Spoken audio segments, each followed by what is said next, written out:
बिस्मिल्लाहिर्रहमानिर्रहीम। लाखों करोड़ों दरूद नबी अकरम सल्लल्लाहु अलैहि वसल्लम पर और उनकी आल पर। इंसान, माशरे और मुल्क के लिए सबसे खतरनाक बीमारी कंफ्यूजन होती है।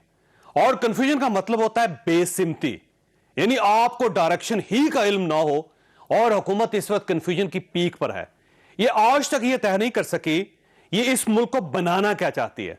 आज फवाद चौधरी ने फरमाया, इमरान खान जिस पाकिस्तान को प्रोक्लेम करना चाहते हैं वो कायदे आज़म मोहम्मद अली जिन्ना का वो पाकिस्तान है जो उन्होंने सोचा था। सबसे पहले तो ये कंफ्यूजन बिल्कुल दूर कर लीजिए कि कायदे आज़म को मजहबी रियासत चाहते थे। कायदे आज़म पाकिस्तान को हरगिज एक मजहबी मुल्क के तौर के ऊपर नहीं देखते थे। और ये सारे लोग जो आज कायदे आज़म के नाम के ऊपर पाकिस्तान के लोगों को बेवकूफ़ बना रहे हैं कि इस्लामी मुल्क का मतलब शायद मजहबी मुल्क था, ये कतई तौर पे ऐसा नहीं था। फवाद चौधरी अपनी थॉट्स में क्लियर भी हैं और इनमें बोलने की जरूरत भी है। और मैं हमेशा से इनकी सलाहियत का फैन हूं, लेकिन इनका तसव्वुर पाकिस्तान वजीर आजम के तसव्वुर पाकिस्तान के साथ मैच नहीं करता। वजीर आजम पाकिस्तान को कैसा देखना चाहते हैं, आप ये भी मुलाजा कर लें। जब मैंने पार्टी 25 साल पहले शुरू की, जो हमारा मंशूर तब था कि हमने पाकिस्तान को एक इस्लामी फलाई रियासत बनाना है। फाउंडिंग फादर्स ने जब पाकिस्तान के ऊपर जो अपनी विजन दी कि ये मुल्क क्या बनेगा, तो उन्होंने कहा इस्लामी फलाई रियासत। और जब भी मुसलमान इस्लामी फलाई रियासत की बात करता है वो मदीना की रियासत होती है। मेरी कोशिश थी कि जब भी अल्लाह ने ये मौका दिया तो मैं बजाय ये कि जी एशियन टाइगर बना देंगे पाकिस्तान, हमारा हमेशा किबला एक ही था कि इस मुल्क को हमने जिस वजह से ये मुल्क बना था हमने उस तरफ इसको लेके जाना। हम जो पाकिस्तान बना रहे हैं वो मदीना के रियासत के असूलों पे सबसे पहला असूल इंसानियत का। 10 लाख रुपया एक खानदान के पास होगा, किसी भी अस्पताल में अपना इलाज करवाना चाहे 10 लाख रुपए तक करवा सकेगा। मैंने मदीना की रियासत की बातें इलेक्शन के बाद शुरू की, जब इलेक्शन जीत गया। मेरा ये ईमान है अगर एक कौम ने अजीम बनना है तो मदीना की रियासत के असूलों पे चल जाओ। हमने पाकिस्तान को इंशाल्लाह मदीना की रियासत के असूलों पे एक अजीम कौम बना। आप फर्क देखिए, फवाद चौधरी का दावा है कायदे आजम का तसव्वुर पाकिस्तान हरगिज कोई मजहबी रियासत नहीं था, जबकि इधर वजीर आजम रियासत मदीना तश्कील देना चाहते हैं। शायद वजीर आजम की रियासत मदीना गैर मजहबी होगी। आप इस कंफ्यूजन को साइड पर रखिए और एक और कंफ्यूजन भी देखिए। आपने ये डील का रात टीवी पे सुना होगा। पाकिस्तान पीपल्स पार्टी डील की सियासत में यकीन नहीं रखती है। पाकिस्तान पीपल्स पार्टी सिर्फ अवाम पे भरोसा करती है। जो चुप चुप के डील के सियासत करते हैं उनका शहीदों का कब्रिस्तान नहीं होता है। कभी ये कहते हैं वोट को इज्जत दो, कभी ये कहते हैं कि जी शायद डील कहीं आ रही है और ऐसे करके देख रहे होते हैं कि हमें डील मिल जाए।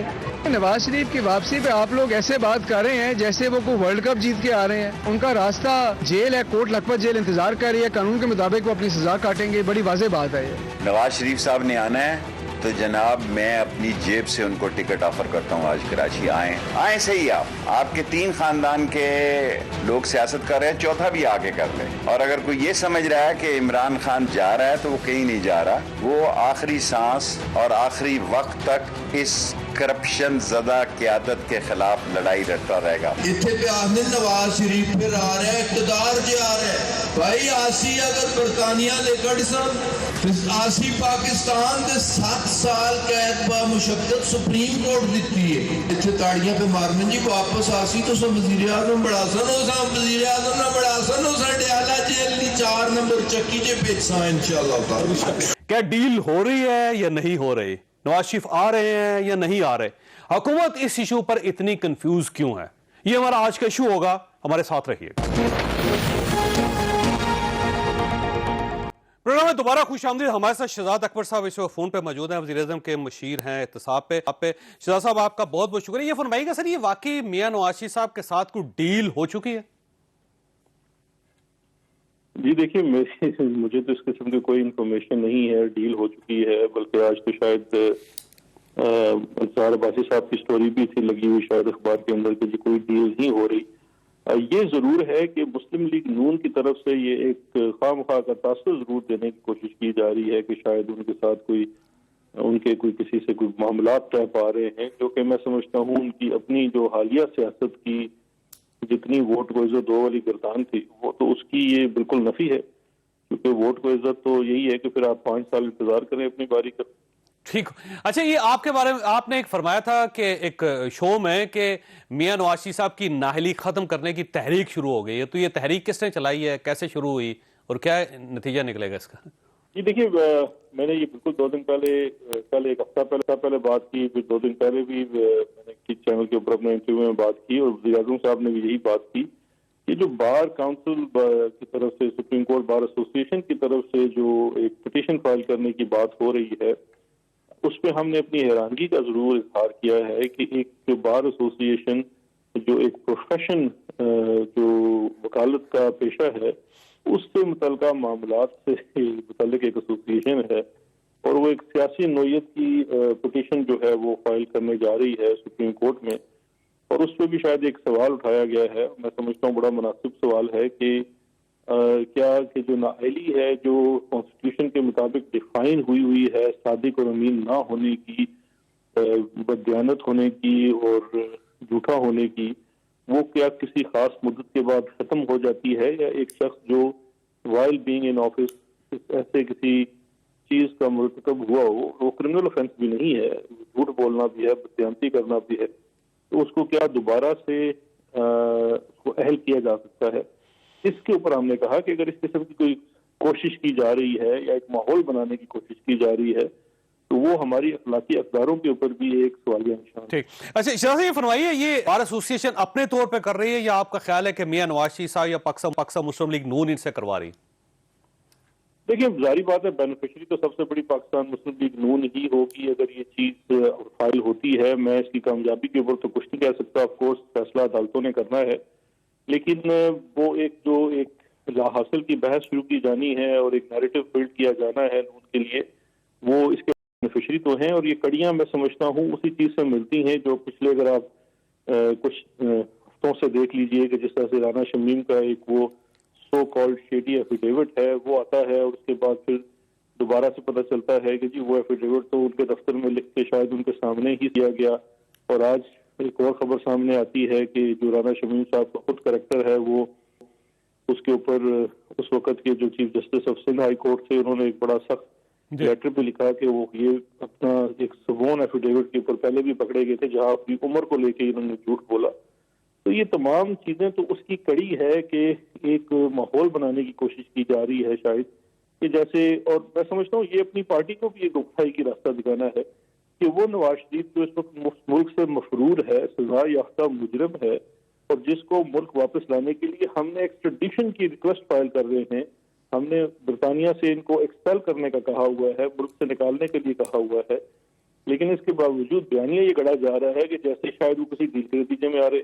हम तो खुद बड़ा बेताबी से इंतजार कर रहे हैं कि वो वापस आए और अपनी सजा भुगतें, और उनके, और अगर मियां नवाज शरीफ साहब आ जाते हैं तो गवर्नमेंट उनको वेलकम कहेगी और खुशी होगी आपको? जी, अगर वो वापस आते हैं तो हमें इतनी खुशी होगी, यकीन करें कि हम इनको बख्तरबंद गाड़ी में जिस भी एयरपोर्ट से उतरेंगे उनको उनकी जो मुतलका जेल है वहां तक छोड़ के आएंगे, और उसके बाद मुतलका अदालत में इनको पेश भी करेंगे।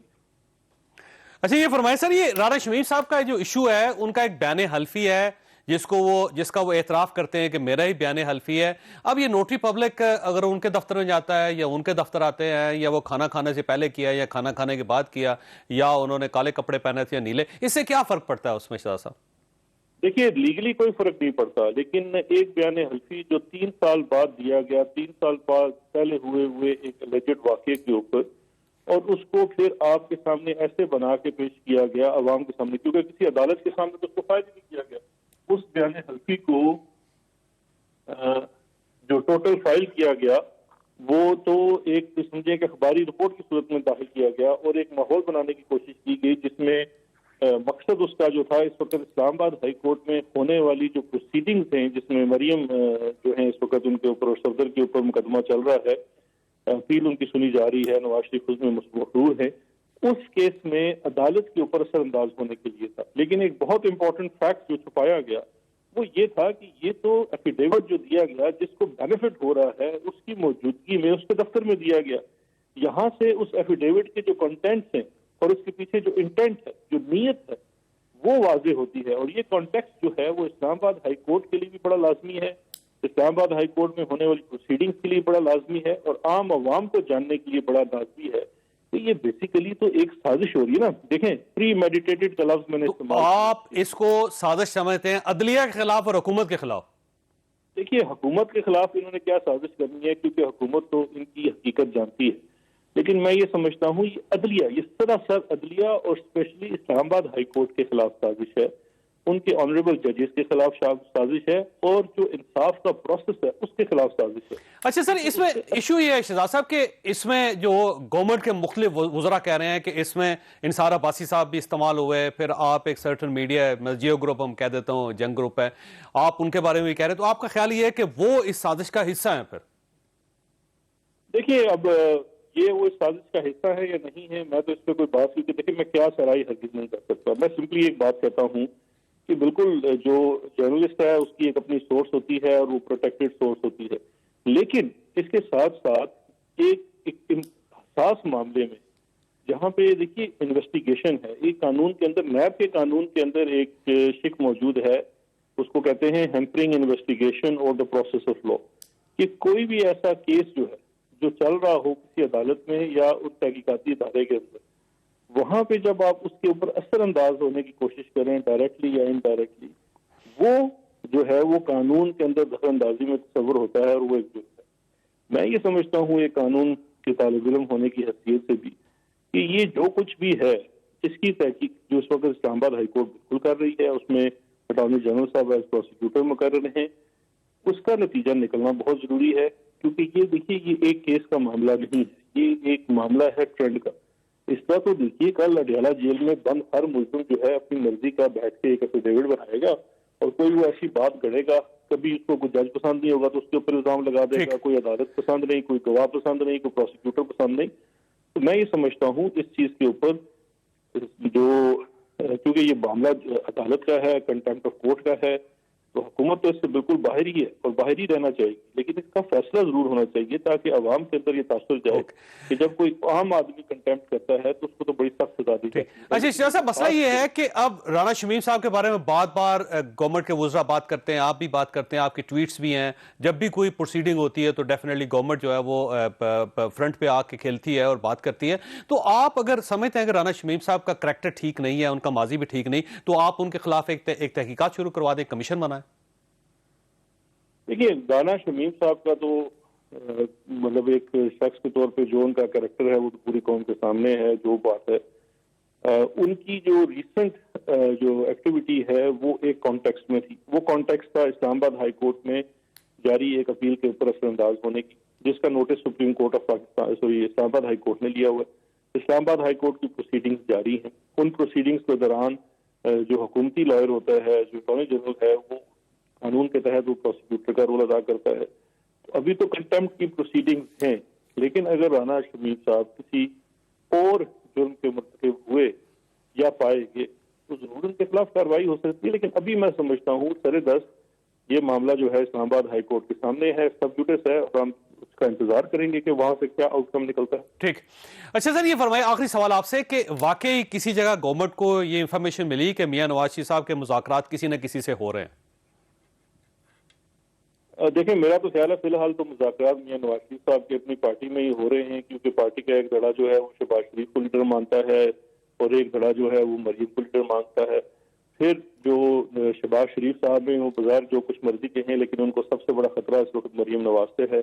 और मरियम नवाज के जो अपने मुस्तकबिल को लेके अज़ाइम है या अपनी अगली आने वाली नस्ल को लेके अज़ाइम है, उनको उसके अंदर शहबाज शरीफ और उनके बच्चे जो हैं वो एक खतरा नजर आते हैं। मैं ये समझता हूँ कि इनकी पहली तो नेगोशिएशन का जो अमल है वो खानदान के अंदर ही चलेगा और दोनों अलग अलग किस्म का चूरन भी बेचने की कोशिश करते हैं और तासुर भी कायम करते हैं। अब ये तो गैब का इल्म है कि किसी से इनकी बात हो रही है या नहीं हो रही है। इतना जरूर है कि इस वक्त अंदर इतनी खिचड़ी पकड़ी पकी हुई है कि ये ही वाजे नहीं होता कि किस हफ्ते नून लीग का लीडर कौन। ठीक। वैसे मियां नवाज शरीफ साहब जनवरी में या फरवरी के शुरू में आ जाएंगे, आपकी क्या रीडिंग है? देखिए, मुझे मियां नवाज शरीफ साहब को इतना जल्द तो वापस आते नजर नहीं आ रहे। उसकी वजह यह है कि वो बिल्कुल जानते हैं कि जब वो वापस आएंगे तो उनका मुकाम तो जेल है और अभी उनकी कुछ सजा बाकी है जो उन्होंने भुगतनी है और उनके 2 मुख्तलिफ केसेस हैं।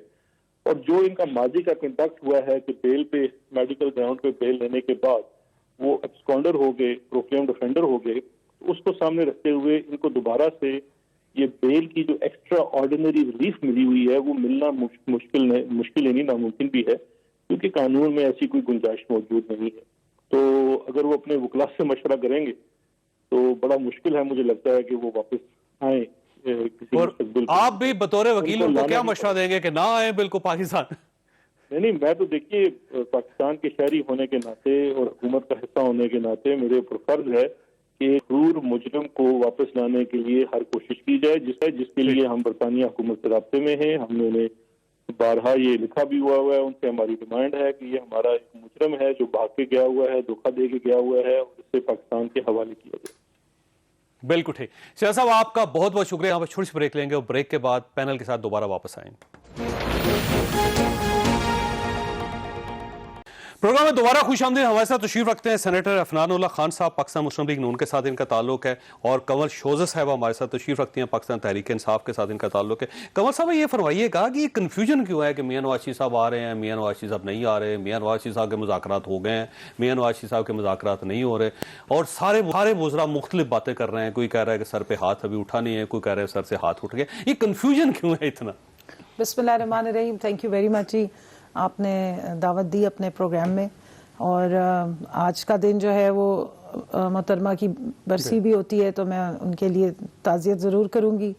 और 2 दिन पहले अभी क्रिसमस गुजरी है, तो मैं तमाम अपने जो हमारे क्रिश्चियन बहन भाई पाकिस्तान से में हैं या बाहर हैं उनको मैरी क्रिसमस कहना चाहती हूँ। बहुत अच्छा, अब आपने जो सवाल पूछा, मेरे ख्याल में अफनान ज़्यादा बेहतर सवाल का जवाब दे सकते हैं कि नवाज शरीफ साहब क्यों नहीं आ रहे। आना तो उन्होंने 8 हफ्ते पूछूंगा, लेकिन गवर्नमेंट क्यों कंफ्यूज है? एक वजीर कह रहे हैं कि उनका वीजा खत्म होने वाला है, दूसरे वजीर कह रहे हैं कि वो आ रहे हैं, तीसरे वजीर ये कहते हैं कि नाहली को खत्म करने की तहरीक चल रही है, एक वजीर ये कहते हैं कि हाथ उठ गया हमसे, एक वजीर कह रहे हैं हमसे हाथ नहीं उठाए। अच्छा जी, जो भी वजीर कह रहे हैं, मैं तो आपको जो गवर्नमेंट का स्टांस है या जो हकीकत है, जो मुझे पता है, जितने मैं वो बता सकती हूँ।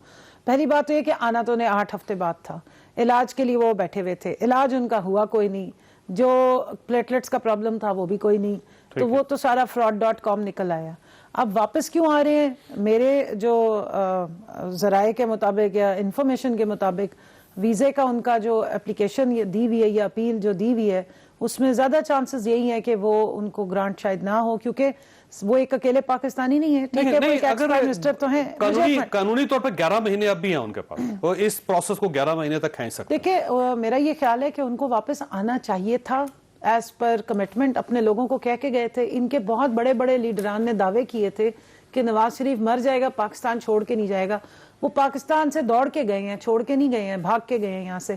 तो मेरा ख्याल है कि उनको वापस तशरीफ लानी चाहिए, और जो भी कंफ्यूजन है उसको दूर करना चाहिए। की गवर्नमेंट ये कह रही थी वो आए, अब वो आ रहे हैं तो पीटीआई की गवर्नमेंट परेशान है। नहीं जी, जी आयानु आए, जरूर आए, अच्छी बात आए, आके इस्लामाबाद हाई कोर्ट को, जिधर आप नोटरी के जरिए मुख्तलिफ एफिडेविट्स भिजवा रहे हैं, कभी किसी को फेस करें, कभी किसी साबिक चीफ जस्टिस को मुतनाज़ा बनाते हैं, कभी सिटिंग आप बेंच को मुतनाज़ा बनाते हैं, उसको छोड़े, आप अपनी रसीदें दें और अपने आप को इनोसेंट प्रूफ करें। हमारी आपसे जाती कोई लड़ाई नहीं है, हमारी तो नजरियात की लड़ाई है। उनको आना चाहिए था, अब वो अगर आ रहे हैं तो ऐसी कौन सी खबर है, इसमें बाँछें खेलने वाली कौन सी बात है, और खुशी छुपाई नहीं जा रही, इसकी क्या बात है? उनको आना चाहिए प्राइम मिनिस्टर साहब, वो प्राइम मिनिस्टर रहे हैं 3 बार इस मुल्क के। जी बिस्मिल्लाहिर्रहमानिर्रहीम। देखें, बिल्कुल उनको जो है वो वापस उन्होंने खुद ऐलान किया है कि वो बहुत जल्द पाकिस्तान आ रहे हैं, और हम तो, हमारे लिए इसलिए खुशी की खबर है क्योंकि ज़ाहिर अगर वो पाकिस्तान आएंगे तो हम खुश होंगे इस बात के ऊपर। और जहाँ तक बात रहेगी, मेरी बहन ने कहा कि जी ये फ्रॉड, वैसे उनको रिसीव कौन करेगा? मैं भी जाऊँगा, सारी पार्टी। पिछली बार तो जब आपकी गवर्नमेंट से तो गए नहीं आप? मैं तो था वहाँ पे, मैं पहुँच गया, मेरे वाले साहब भी पहुँच गए थे, अगर आपको याद हो।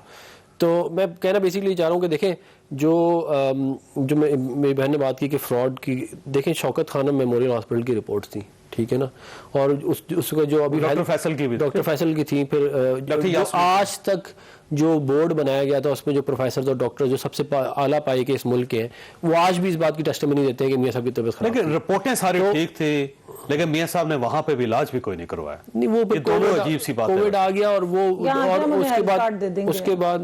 उसके बाद जो है कोविड आ गया और इलेक्शन और वो इलाज के बगैर वापस आ रहे हैं पाकिस्तान। नहीं, वो देखें उनका जो है वो बड़ा कॉम्प्लिकेटेड किस्म का हार्ट का इशू है। 2 दफा ठीक हो गया माशाल्लाह। नहीं, वो ठीक नहीं है बिल्कुल, मैं आपको वाज़ेह तौर पर फिर आ क्यों रहे हैं फिर? नहीं, वो मतलब कि हेल्थ से रिलेटेड उनके बहुत सारे मसाइल हैं।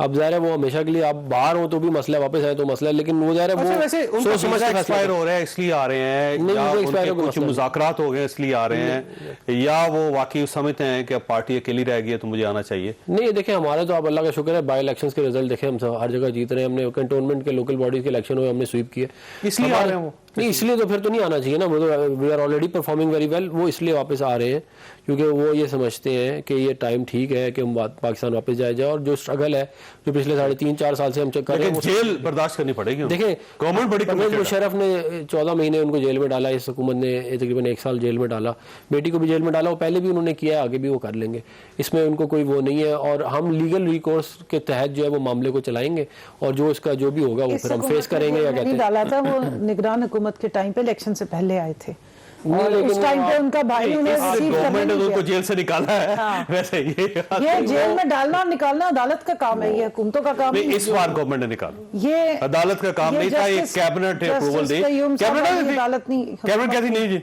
हम नहीं जाने देंगे, तो बात खत्म हो जाती, क्योंकि अदालत ने गवर्नमेंट को कहा था कि आप फैसला करें, तो गवर्नमेंट ने क्योंकि अदालत ने कहा था कि उनकी जिंदगी का आप वो क्या कहते हैं गारंटी दें। नहीं, ये तो हमारी तो साहबा ने कहा था कि बीमार है वो, हम नहीं बच सकेंगे। देखिए हमने तो इंसानी हमदर्दी पे सही बात की, जो थी जो रिपोर्ट्स कह रही थी उसके मुताबिक किया, लेकिन अब अगर बीच में से वो भागते दौड़ते हुए चली गई, अच्छी बात है, उनको अल्लाह मियां सेहत दे, वो आके अपने आप को इनोसेंट प्रूव करें, हमें खुशी होगी कि अगर वो इनोसेंट प्रूव होंगे, अपनी पर्चियां दें, अपने सबूत दें और इधर उधर टाइम ना जाया करें, बेहतर होगा, ये पाकिस्तान के लिए ओवरऑल बेहतर होगा कि अगर वो अपनी पर्चियां दे के अदालत से बाइज्जत बरी होते। हमें क्या एतराज है, हमारे इनसे पर्सनल केस तो लड़ेंगे, वैसे वो केस लड़ेंगे, लड़ना चाहिए और वो पर्चियां भी देना। देखिए इतनी पुरानी चीजें मरियम बीबी ने पता नहीं कब की वीडियो संभाल के रखी हुई है, तो पर्चियां भी कहीं ना कहीं रखी होंगी। एवनफील्ड अपार्टमेंट्स जो है वो दुनिया को पता है कहाँ है, तो कम से कम उसके लिए लेकिन देखिए एक बात तो है कि आप एवनफील्ड अपार्टमेंट के पैसे वसूल नहीं कर सके जो आपको करने चाहिए थे। सेकेंडली ये है कि मियां नवाज साहब को जब वो लंदन चले गए तो आप उनको वापस नहीं ला सकी, तो ये 2 फेलियर गवर्नमेंट के हैं जिनको गवर्नमेंट को एक्सेप्ट करना पड़ेगा। जी हमारे फेलियर नहीं है, ये अदालत ने उनको यहाँ से जाने की इजाजत दी थी, एफिडेविट साइन करवाया था, 50 रुपए पे उनके भाई शहबाज शरीफ साहब ने जमा कराया था, और मेरा ख्याल है कि अदालत को चाहिए कि उनको बुला के उनसे पूछना चाहिए, अदालत को बुलाना चाहिए। नहीं, मैं आपने फेलियर का लफ्ज यूज किया, मैं तो ये कह रही हूँ कि ये सारे मामला अदालत ने उनसे उठाए। आप लोग ये अदालत को बुलाना चाहिए, पैसा भी लेकर आएंगे, मियां नवाज साहब को भी लेकर आएंगे, बार बार ये कह रहे थे कि बरतानिया से भी ले आएंगे, जरूर लाएंगे, ला भी रहे हैं और इंशाल्लाह वो वापस आए। अब तो उनके कितनी सारी जायदादें कॉन्फिस्केट की हैं, उनको इश्तिहारी मैंने या अदालत ने, ये हुकूमत ने तो नहीं डिक्लेयर किया, तो अदालत ने किया, उसी अपार्टमेंट में रह रहे हैं, तो वो तो अदालत ने किया। ये थोड़ा सा किसी जगह आपके मुज़ाकरात एक बड़ी पार्टी का लीडर होते हुए कोई थोड़ा मॉरल भी होता है ना प्रेशर, वो भी उनको लेना चाहिए। मोरालिटी जो है वो लोग बात कर रहे हैं जो 12 लाख रुपए में 100 रुपए मरला दे के अपना घर रेगुलराइज कराया। मोरालिटी की वो बात कर रहे हैं जिन्होंने शुगर स्कैम, आटा स्कैम, फार्मास्यूटिकल का स्कैम, फर्नेस ऑयल, अभी इस वक्त हालात ये हैं अल्लाह के फजल से पहली दफा मुल्क की तारीख में हो रहा है कि गैस नहीं है मुल्क में और फर्नेस ऑयल एक्सेस में आ गया, सिर्फ इसलिए क्योंकि फर्नेस ऑयल माफिया जो है इनके वजीरों को माल लगाती है। उसके ऊपर कोई क्या कहते हैं, और ये हमसे पर्चियों का पूछते हैं, वो पर्चियां ही दी थी जिसपे अरशद मलिक ने कहा था कि मुझसे फैसला जो है वो लिया गया। अगर वो पर्चियां गलत होती ना तो वो वैसे ही हमारे खिलाफ फैसला देता, उसको ब्लैकमेल करना ही ना पड़ता। तो हमने जो है वो पहले भी जो है वो भुगते हैं केस, हम आगे भी भुगतेंगे। हमारे लीडर पहले भी जेल में गया, ये लोग नहीं गए लेकिन जेल में, इन्होंने आज तक जेल की हवा नहीं खाई, इनको पता ही नहीं है जेल में उन्होंने किया ही कुछ नहीं। जब वो तो ये सारी माफिया लंदन में ये सारे माफिया महल है, ये सारे माफिया जो है ये ना उनके ऊपर किकबैक्स का कोई इल्जाम है, है ना, ये पेंशन्स का ना पनामा पेपर्स में नाम, ना पेंडोरा में नाम है, ना ये कहते हैं अपना घर रेगुलराइज कराने के ऊपर कहते हैं कभी किसी ने ना फार्मास्यूटिकल माफिया जो है उसने 400% प्राइसेस बढ़ा दिए। प्राइम मिनिस्टर वो कह रहे मैं बड़ा ईमानदार, देखिए ऐसी ईमानदारी का चार्ट डाले कौम कि ना बिजली है ना गैस है ना आटा है, ना चीनी है, ना दालें हैं, इसका अचार डाले हैं कहते हैं, और ये झूठ है सारा का सारा। अदालत में जाए ना जी, हम अदालत आप में दवाइयों के इशू पे जाएं, आप चीनी के इशू पे जाएं, आप फर्नेसाइल के इशू पे जाएं, आप गैस के इशू पे जाएं, जहां आपको जाना चाहिए वहां आप नहीं जाते। दवाइयों के इशू पे जब सारा देखभाल किया गया तो वो शायद खाकान अब्बासी साहब के दौर के डिसीजंस निकल आए। कैसे अभी हमारे दौर में जो दवाइयों की कीमतें थी वो 400% बढ़ा चुके हैं आप लोग। सुप्रीम कोर्ट पिछले डॉलर का रेट बढ़ गया है, डॉलर का रेट 400% नहीं बढ़ा, डॉलर का रेट 50% बढ़ा है, वो भी इनकी गलती है। वो हमने नहीं कहा था कि रुपए को क्या कहते हैं इतना ज्यादा आप स्लाइड कर दें। 1971 के बाद पहली दफा हुआ है कि रुपया ने इतने स्लाइड किया। जब मुल्क टूटा था तब हुआ और अब हुआ ये सानिया।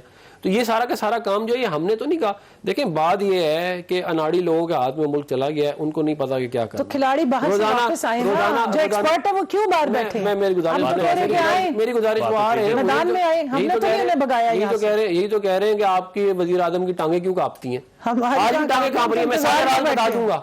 अगर मुझे कुछ कहा तो मैं सारे राज बता दूंगा। भाई आपकी टांगे क्यों कांप रही हैं? आप रोजाना तर्जुमानों की मीटिंगें क्यों कर रहे हैं? उनके लीडर हैं, वो दिन में 6 मरतबा मीटिंग्स करें, आपको क्या प्रॉब्लम? नहीं, वो मुल्क में अगर सारे हालात ठीक हो ना तो मुझे कोई मसला नहीं है। मतलब कि कोई मसला ना हो, गुर्बत का कोई मसला ना हो, डॉलर रुपये का कोई मसला ना हो, ये इकोनॉमी का कोई इशू ना हो, बिल्कुल आप सारे दिन यही काम करें। मगर इस वक्त लग ये रहा है कि इस मुल्क में मसला सिर्फ यही है कि बस ये नवाज शरीफ वापस क्यों आ रहा है। यार आप बाकी मसाइल को भी अच्छा, वैसे कमल साहब फरमाइए, सारी चीजें ठीक चल रही हैं? अगर ठीक चल रही हैं तो फिर ये तंजीमी ढांचा तोड़ने की क्या जरूरत थी? और वही 2018 में जब आपने खटक साहब को, परवेज खटक साहब को हटाया था, उनको आप दोबारा लगा दिया, तो इतनी शिफ्टिंग, इतने यूटर्न। तंजीमी ढांचा तो पार्टी से उसका ताल्लुक है, पार्टी उसमें कोई उन्होंने हुकूमती ढांचा तो चेंज नहीं किया। आपको तो वही है, गलती होगी थी आप लोगों से पहले फैसले में। देखिए ये तंजीमी जो ढांचा है इसमें तो कभी भी ये नहीं लिखा गया कि बस अब आज जो लिख दिया गया है ये अब अगले 25 साल के लिए, ये तो किसी वक्त भी चेंज हो सकता है। और उसमें जो एज पर नीड जो डिसीजन लेने, पहले लोगों ने ठीक परफॉर्म नहीं किया होगा तो सेटिस्फाई नहीं है, इसलिए नए को मौका मिलना चाहिए। और अब भी अगर बल्दियाती इलेक्शन आ जाते हैं, इसका मतलब प्राइम मिनिस्टर से वक्तन बुलाते रहे कैबिनेट के रिशफलिंग पे भी, मैं तो इसको हमेशा ऑप्टिमिज्म के तहत देखती हूँ कि दूसरे लोगों को मौका मिलना चाहिए। ये तो नहीं है कि एक बंदा बरजमान हो जाए और अगर वो up to the mark perform अगर नहीं कर रहा तो दूसरे को मौका जरूर मिलना चाहिए। लेकिन जो मेरे भाई बात कर रहे हैं कि जी इतना यहाँ पे मसाइल हैं फलाने ये वो, तो हमने तो नहीं कहा था नवाज शरीफ साहब को कि आप यहाँ से दौड़ जाएं और फिर वहां पे बैठे। अब आपको मैं सिर्फ रिमाइंडर दे दूं, आप ही का प्रोग्राम था, मेरे साथ दूसरी तरफ अता तारड़ साहब थे और बात हो रही थी नवाज शरीफ साहब की सर्जरी पे और मरियम बीबी ने वहां जाना था। अता तारड़ साहब ने आप क्लिप उठा लें, वो मेरे ख्याल में जिस वक्त वो बहुत खौफनाक बोले थे और काफी उन्होंने झगड़ा किया था कि उनसे जब बात हुई कि जी बहुत सीरियस है, बहुत ज्यादा मसला है और जब तक मरियम बीबी नहीं आएंगी सर्जरी नहीं होगी। ना मरियम बीबी गई ना सर्जरी हुई। देखिए हार्ट का इशू बड़ा खतरनाक इशू होता है, उसमें आप अपनी मर्जी की डेट्स नहीं ले सकते ना डिलेज करा सकते हैं। बीच में कोविड आ गया, सारा मामला ठंडा हो गया, शादियां भी हुई, कॉफी भी चली, पोलो के मैचेस भी देखे गए। बात सिर्फ ये है कि आप आवाम से झूठ ना बोले, आप हकीकत बताएं। अगर आप बीमार हैं, आपके लिए हम दुआ गो हैं, हम अपने दुश्मन को भी कभी बददुआ नहीं देंगे, आपको अल्लाह मियां सेहत दे, लेकिन आप झूठ तो ना आप कौम से बोले, अपने वर्कर्स के साथ तो ना झूठ बोले। आप एक स्ट्रेचर पे रहे हैं मुल्क के, आप इस तरीके की हरकतें करेंगे, फिर वहां पे वो अफगान डेलीगेशन उनसे लोगों से मिल रहे हैं जो पाकिस्तान को गालियां देते हैं, फिर वहां से बैठ के आप कह रहे हैं कि मैं पता नहीं कौन कौन से राज निकाल दूंगा और मैं क्या क्या बता दूंगा। ये चीजें आपको जेब नहीं देती। आप वापस तशरीफ लाएं और इस्लामाबाद हाई कोर्ट ने आपको बुलाया हुआ है, आप आके उनको फेस करें और अपने वैसे तो अगर वो आ गए तो वो पेश तो हो जाएंगे और अगर उनको कोर्ट से रिलीफ मिलता है तो जाहिर है फिर गवर्नमेंट के लिए खासे मुश्किल टाइम शुरू हो जाए। ब्रेक लेने होगा, एक ब्रेक होगा। कोर्ट अगर रिलीफ देगी तो 100 बिस्मिल्लाह कोर्ट में अपने आप को प्रूव करें जाके। हमारी उनसे, मैं बता रही हूँ, पर्सनल लड़ाई तो नहीं है ना हमारी। तो इशू क्या है? करप्शन किस बेस पे? पाकिस्तान का पैसा, अवाम का पैसा, हम तो उसका हिसाब मांग रहे, आके दें। हम तो ये मैदान है और ये खूब आगे हैं। एक छोटी सी ब्रेक हुआ, दोबारा हाजिर होते प्रोग्राम में दोबारा खुश आमदीद। ये फरमाइएगा फरहान साहब के मिनी बजट 12 तारीख से पहले पेश होना है। इस बार भी अपोजिशन की तरफ से कन्फ्यूजन है, जैसे पहले कन्फ्यूजन था। अभी आप धमकियां देते हैं, ट्वीट्स करते हैं, आप जारी बयानात भी जारी कर देते हैं, लेकिन अल्टीमेटली जब ये टेंडर होगा बिल तो मेरा ख्याल है अपोजिशन को सपोर्ट करनी पड़ेगी इसके। देखिए अभी तक तो हमारी पोजीशन ये है और शहबाज साहब ने इसके ऊपर बड़ा क्लियर एक स्टांस लिया हुआ है कि हम इसको सपोर्ट नहीं करेंगे और हमने जो अगर आपको याद हो कि जॉइंट सेशन के अंदर हमने जितना हम कर सकते थे हमने इनको रेजिस्ट किया, बल्कि ये पहले 2 प्राइवेट मेंबर बिल मूव हुए थे उससे पहले जॉइंट सेशन से 1 हफ्ता पहले, वो दोनों गवर्नमेंट जो है वो हार गई थी, अपोजिशन जीत गई थी। तो हम पूरी कोशिश करेंगे इसको रोकने की।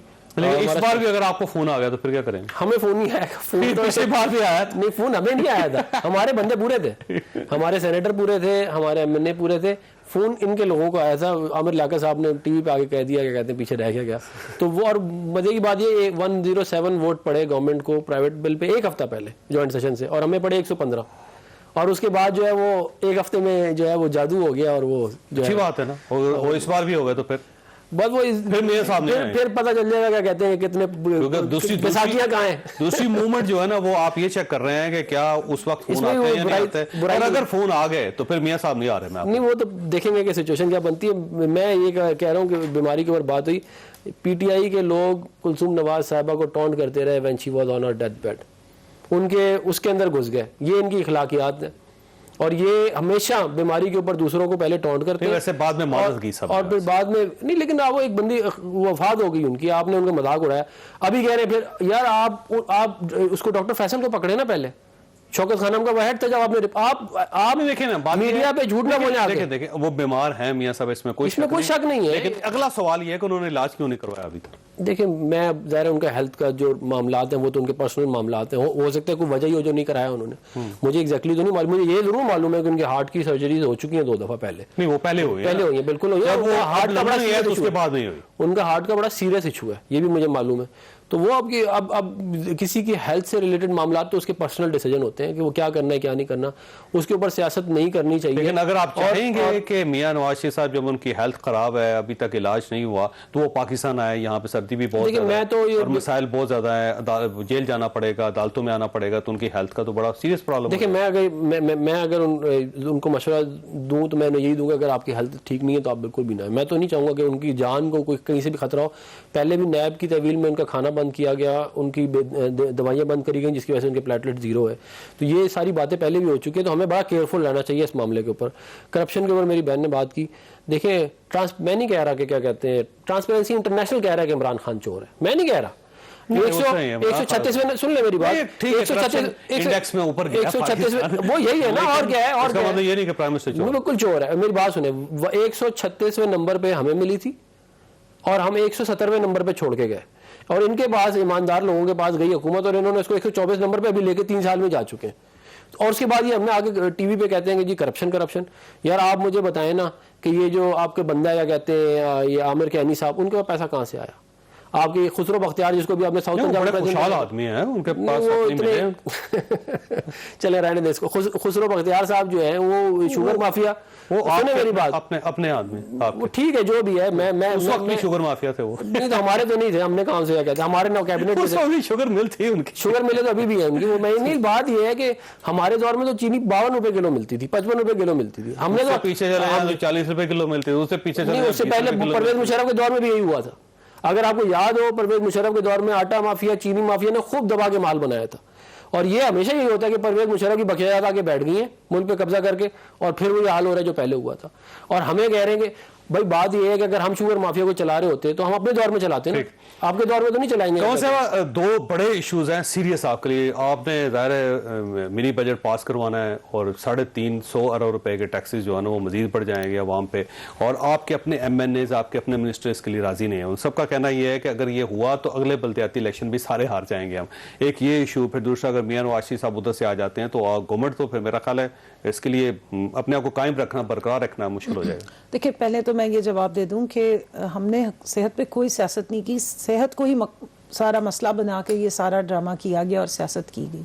तो आपके अपने लोग कर गए ना? नहीं, हमारे लोगों ने तो नहीं किया। अब मरियम जिन लोगों ने रिपोर्ट्स बनाई, मरियम औरंगजेब साहिबा, बाकी सारे समेत इनके सुबह शाम उन्होंने ब्रेकिंग न्यूज चलवाई कि जी आज उन्होंने रिपोर्ट्स तो नहीं बनाई थी उनकी, आज बोर्ड ने बनाई ना। शौकत खानम की हमने रिपोर्ट बनाई, नहीं शौकत खानम से उनकी रिपोर्टें नहीं बनी है उनकी, शौकत खानम है। बहरहाल अब बात सारी इतनी है, देखें कोई सियासत उनकी सेहत पे नहीं हो रही, और ना कुलसूम बीबी के लिए मैं खुद दुआ गो रही हूँ, और मैं कभी ये बात नहीं करूंगी। मेरे वालिद साहब जो हैं उनका ट्रीटमेंट चल रहा था, उनको हार्ट अटैक हुआ है, उनकी इंतकाल हुआ है, तो हार्ट से रिलेटेड किसी का कोई इशू हो या कैंसर से रिलेटेड हो तो मैं तो कभी ऐसी बात नहीं करती, क्योंकि मैंने ये चीज़ें फेस की हुई है।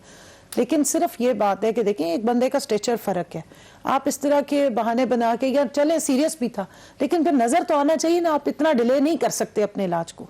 दूसरी बात ये, वो 100 दफा वापस आए, मैंने तो आपको पहले भी कहा है, हुकूमत को इससे कोई टेंशन नहीं है, बिस्मिल्लाह करें, आए आके अपने फेस करें, जो इश्यूज हैं वो फेस करें।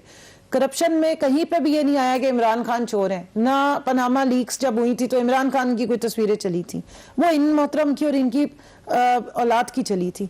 उनकी बेटी ने ये स्टेटमेंट दी है एक टॉक शो में, कहा कि भाई पता नहीं मेरी लंदन तो क्या पाकिस्तान में भी जायदादें नहीं, आप लोग कहां से निकाल के मेरी और मेरे भाइयों की जायदादें ले आते हैं। उन्हीं के बेटे ने खुद कहा अल्हम्दुलिल्लाह हमारे हैं ये अपार्टमेंट्स। 12 साल बाद आपकी भी होगी जायदाद। 16 मई 2016 को मोहतरम नवाज शरीफ साहब उस वक्त खड़े हुए हैं और आप वो 2 घंटे की उनकी स्पीच है, वो चलाएं, देखें, वो आपको बताएंगे जनाब आला ये है वो जराए।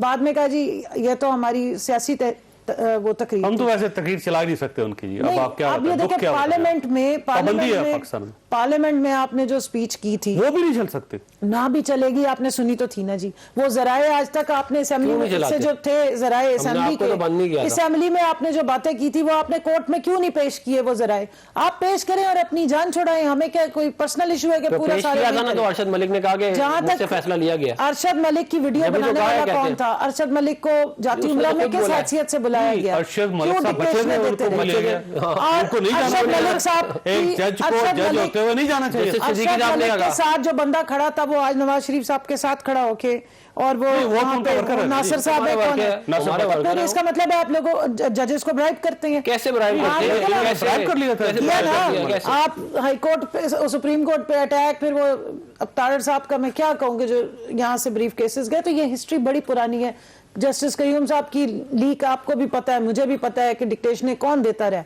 जहां तक आपने कहा कि जी आने वाले टाइम में कोई मुश्किलात हो सकती हैं, देखिए मिनी बजट इस वक्त अगर जरूरी है, क्यों जरूरी है वो आएगा तो पता चल जाएगा कि उसकी क्या मॉडलिटीज हैं। और मेरा ख्याल है कि पहले सारे MNAs हमारे जो है उनको कॉन्फिडेंस में लेके ही लाया जाएगा। ऐसे क्यों जरूरी है जी? जब आपने एक बजट पास कर लिया तो मिनी बजट लाने की देखिए, वो मैं इस वक्त आके कोई स्टेटमेंट दूं वो कबल अज़ वक्त होगी, वो फाइनेंस मिनिस्टर ही बताएंगे कि क्यों जरूरी, ला रहे हैं नहीं ला रहे हैं, ला रहे हैं नहीं ला रहे हैं, क्या है 15 दिसंबर तक आएगा, लेकिन वो जाहिर है आप लोग नहीं पेश कर सकते। हाँ, तो वो अब जिस वक्त आएगा, 2-4 दिन और रह गए हैं, थोड़ा सा इंतजार कर लेते हैं। जैसे आपके MNAs वोट दे रहे हैं? बिल्कुल दे रहे हैं जी, आपके इत्तेहादी भी बिल्कुल देंगे, क्योंकि सबसे बड़ा सवाल सबसे पहले उनकी जो कहते हैं कि हमने अगर वोट दिया हमारी सियासत खत्म हो जाएगी। नहीं, देखें जावेद साहब, IMF के बारे में आज बिलावल ने भी बड़ी बड़ी बातें की, मुझे हैरत हो रही थी। मेरे ख्याल में उस वक्त ये बहुत छोटे थे जब 88 में, तो इनकी वालदा साहिबा थी जिन्होंने जाके IMF का प्रोग्राम पूरा तय किया था, लिखा था फर्स्ट टाइम प्रॉपर। जो IMF के प्रोग्राम में पाकिस्तान गया था वो उस टाइम पे गया, और उसके बाद रिपीटेडली पूरा चार्ट पड़ा हुआ, मैं दिखा देती हूँ कि किस किस टाइम पे गया है। तो ये बातें करते हुए मुझे तो हैरानी हो रही है। ये भी तो नहीं कहा था ना खुदकुशी करेंगे, वो तो आपने स्टैंड आपने लिया था कि IMF को पाकिस्तान में नहीं आने देंगे, और अगर आया तो खुदकुशी कर ले, स्टैंड आपने लिया। वो लोग वो स्टैंड नहीं लेते, स्टैंड बिल्कुल लिया, और मैं उसका कॉन्टेक्स्ट भी बता देती हूँ। एक्सटर्नल डेट आपके रिटायर करने हैं, अब इतने अरबों खरबों रुपए आप लेके ले गए हैं, और फिस्कल अगर आपका डिसिप्लिन, जब तक आप एक्सटर्नल डेट रिटायर नहीं करेंगे, एक्सटर्नल आपके जो ऊपर कर्जे चढ़े हुए हैं उसमें डिसिप्लिन नहीं लाएंगे, किस तरह लाएं जब आपका खजाना ही खाली था हर चीज। तो अब इमरान खान के साथ तो वो अलादीन का चिराग नहीं, अब भरा हमने है ना, 755 अरब रुपए के, 55 अरब डॉलर के डेट रिटायर किए। मिन्नतें करने की क्या जरूरत है? IMF के सामने मिन्नत नहीं होती है। IMF आपको कभी ये नहीं कह रहा होता कि जनाब आप ये करें या ये तो मिनी बजट है, यही है, और क्या कहता है वो? मुझे अर्ज करने देना, मैं सियासी बयानात यहाँ दे सकती को फॉलो करना, मेरे अंदर पूरी कैपेसिटी है इस वक्त सियासी बयान देने की, मगर मैं समझती हूँ कि मेरी ये ऑनेस्टी होनी चाहिए कि मैं आपको इकोनॉमिक जो रियलिटीज है वो बताऊं। आपने महंगे IMF ने कहा $1 बिलियन आपको करनी पड़ेगी, करते हैं, मुझे बता दें पाकिस्तान में आप बिजली पैदा करें, कैपेसिटी चार्जेस आप 75% हो, पूरी दुनिया में एनर्जी चार्जेस नहीं ऐसे होते, पूरी दुनिया में एनर्जी चार्जेस 25% पूरी दुनिया में होते हैं। आपने महंगे कर्जे लिए हुए हैं, वो रिटायर करने, और इनकम आपकी हो ना रही हो। अब तो हमने एक्सपोर्ट्स बढ़ाने वैसे सारे महंगे कर्जे एक साइड पे रखते हैं, आप मुझे सऊदी अरब से जो आपने $3 बिलियन लिया है वो सिर्फ पार्क किया आपने, उसको यूज नहीं कर सकते। 4% आपने उसका सिर्फ पार्किंग फीस। साहब मुझे अपना आर्गुमेंट 2 मिनट पूरा करने दे। एग्रीकल्चर 0 पे आप छोड़ के गए, आपने इंडस्ट्री 0 पे छोड़ी, आपकी इंडस्ट्री बंद हुई 2016 की, मेरे पास कटिंग्स है, बिल्कुल बंद हुई। टेक्सटाइल इस वक्त 24/7 चल रही है। गैस में आपने जाके बसें चला दी।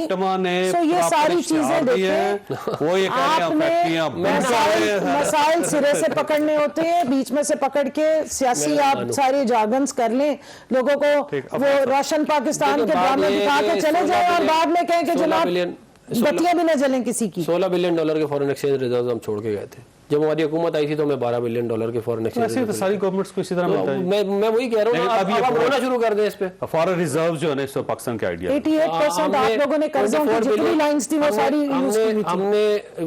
हमने जो लोन से वो $90 बिलियन पे छोड़े थे, 127 पे ले गए। ये कौन सा इन्होंने लोन ज्यादा पे कर दिया कि वो फिर भी बढ़ता जा रहा है। मतलब आप लोगों को मतलब कि इतना बेवकूफ तो ना समझे। बात ये है कि आपकी मिसमैनेज, आपको पता ही नहीं था आपने करना क्या है। पहले आपका गेम प्लान ये था कि असद उमर को पता है, असद उमर साहब को कुछ पता ही नहीं था। पहले उन्होंने 10 महीने ज़ाया किए, फिर IMF को बुरा भला कहा, फिर IMF के पास चले गए, फिर उसके बाद आपने उस मिनिस्टर को लिया फाइनेंस। सर आप मियां शबाशी साहब को प्राइम मिनिस्टर बनाना चाहते हैं, हो सकता है वो बन के चीजों को ठीक कर लें, अच्छी बात है। PMLN की जब भी हुकूमत आएगी, हम पहले भी हमने मुल्क को ठीक किया, आगे भी करेंगे। हम आटा चीनी दालें हम सस्ती करेंगे, नौकरियां लेके आएंगे, हम मुल्क में बड़े बड़े प्रोजेक्ट लगाएंगे। हमने तो जैसे पहले किया है, मेरी गुजारिश सुने ना, देखें DAB डबल हो गया, नहीं इंशाल्लाह इलेक्शन जीतेंगे। मैं ये कह रहा हूँ, तो हमने पहले कैंटोनमेंट को खत्म करना पड़ेगा। लोकल बॉडी सी कैंटोनमेंट का इलेक्शन हुआ, हमने स्वीप किया, हमने वो हमें बता दिए ना, कहते हैं अलीमा बाजी को भेजे थे हमने, वो जो की थी ना यहाँ, जो अलीमा बाजी को भेजे थे पैसे, और उसके बाद हमने कहते हैं वो आप अपने पर्चियां देना पहले के समय दिए। क्या वो सियासत में साहब जो है वो उनको NRO लेते रहे, उनसे वो ठीक था, पाकिस्तान और इमरान खान साहब ने माल बनाए, वो ठीक है। अपना घर 12 लाख रुपए में रेगुलराइज कराया, कैसे कराया 12 लाख में रेगुलराइज? कराची में लोगों घर करा दिए, अपना 12 लाख में घर अदालत जाए। प्रोग्राम का वक्त खत्म हो गया। ख्वाजा साहब आपने गुफ्तगू सुनी, फैसला आपने खुद करना है। आज 27 दिसंबर है, आज से 14 साल पहले मोहतरमा बेनज़ीर भुट्टो शहीद हो गई थी रावलपिंडी में। बहुत बड़ी लीडर थी, लीडर्स होते हैं तो मुल्क चलता है। पिछले दिनों एक दूसरे लीडर ने यह कहा था कि अगर आज मोहतरमा बेनज़ीर भुट्टो जिंदा होती तो आज पाकिस्तान इस पाकिस्तान से बेहतर होता। मैं भी ये समझता हूँ कि लीडर्स होंगे तो मुल्क चलेगा। मोहतरमा बेनज़ीर भुट्टो को आज भी लोग मिस कर रहे हैं, हम सब उनको मिस कर रहे हैं। अल्लाह ताला उन्हें जवार रहमत में जगह दे और पाकिस्तान पीपल्स पार्टी को हिम्मत दे कि वो दोबारा पाकिस्तान को बेहतर पाकिस्तान बना सके। अल्लाह ताला आप और आपके अहल खाना को हर किसी मुसीबत से महफूज रखे। अल्लाह हाफिज़।